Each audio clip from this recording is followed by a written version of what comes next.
মিষ্টি বানানোর জন্য যে ছানার দরকার হয় সেই ছানাটি যখন হাতের কাছে না থাকে তখন মিষ্টি বানানোটা একটু কষ্টকর হয়ে যায়। আর সেজন্য আমি এখানে বানিয়ে নিব 1 কেজি দুধের ছানা। এই ছানাটি আমি ভিনেগার দিয়ে তৈরি করব। আর কীভাবে তৈরি করছি সেটাই আপনাদের সাথে শেয়ার করব।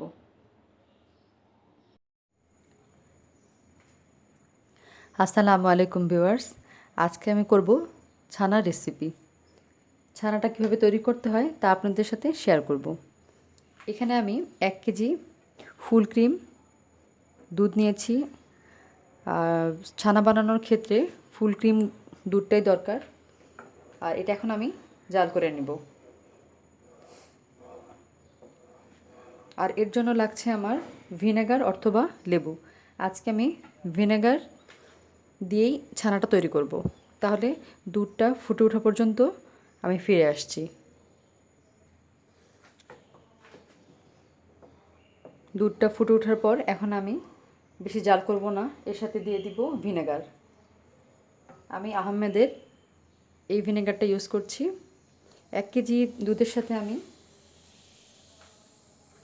1 সিপি প্রথম ইউজ করব। 1 সিপি দেওয়ার পর যখন আমার লাগবে তখন আমি বাড়িয়ে বা কমিয়ে দিব।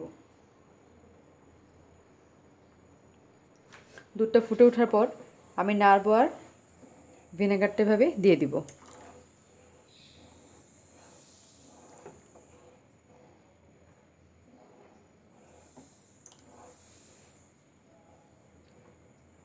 আমার 1 ছিপিতেই হয়ে গেছে।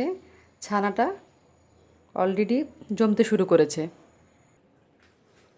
ছানাটা এভাবে জমার পর যখন দেখব দুধ থেকে পানিটা ছেড়ে দিয়েছে, মানে ছানা আর পানিটা আলাদা হয়ে গেছে, আর এভাবে পানিটা একটু সবুজ সবুজ হয়ে গেছে, তখন আমি চুলার আঁচটা বন্ধ করে দিব।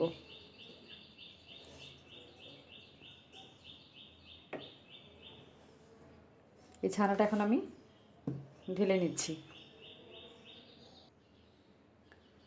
এখন আমি ছানাটা পরিষ্কার একটা পাত্রে কাপড়ের মধ্যে ছেঁকে নেব।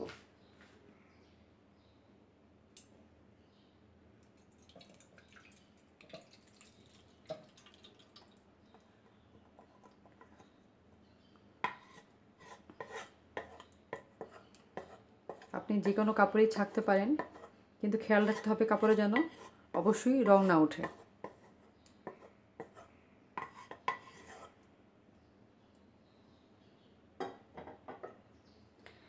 তাহলে এটা আমি এভাবে রেখে দিব আধা ঘন্টা পর্যন্ত। এরপর আমি কাপড়টা মুড়িয়ে তারপরে নিচ্ছি।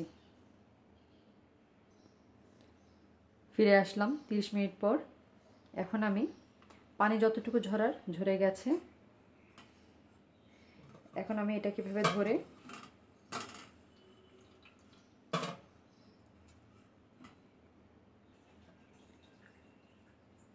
এটা যতটুকু পানি ঝরার ঝরে গেছে, তারপর আপনি হাত দিয়ে চিপড়ালে কিছুটা পানি বের হচ্ছে।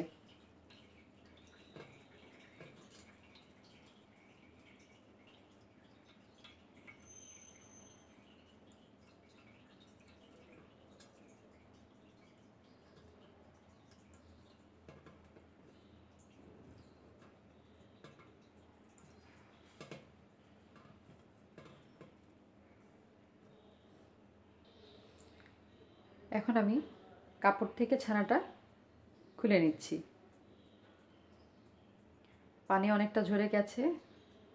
আর যদি কেউ মনে করেন যে চাপ দিলে একটু পানি আছে, সেক্ষেত্রে এভাবে একটু ছড়িয়ে রাখলে পানিটা অনেকটা শুকিয়ে যাবে, ছানাটা তখন একটু ড্রাই হয়ে যাবে।